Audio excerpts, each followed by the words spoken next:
రూపెనగుంట్ల గ్రామంలో రైతులకు ఆధునిక వ్యవసాయంపై అవగాహన కార్యక్రమం. ఇక పూర్తి సమాచారం మేరకు పల్నాడు జిల్లా సత్తెనపల్లి నియోజకవర్గం రూపెనగుంట్ల గ్రామంలో ఆదివారం సాయంత్రం 4 గంటల సమయంలో గ్రామీణ ప్రాంతాలలో రైతులకు ఆధునిక వ్యవసాయంపై విద్యార్థులు అవగాహన కల్పించారు.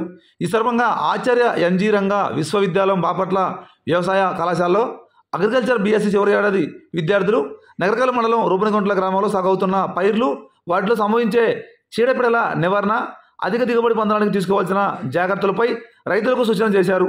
అలానే గ్రామ సచివాలయ ఆవరణలో గ్రామ పటం సమస్యలు, వృక్షం వృత్త వలయం, పలు రకాల వంగడాలు, వాటి ధరలు తదితర అంశాలపై రంగులతో చిత్రాలు వేసి రైతులకు అవగాహన కల్పించడం జరిగింది. ఈ కార్యక్రమంలో గ్రామంలోని రైతులు తదితరులు పాల్గొన్నారు.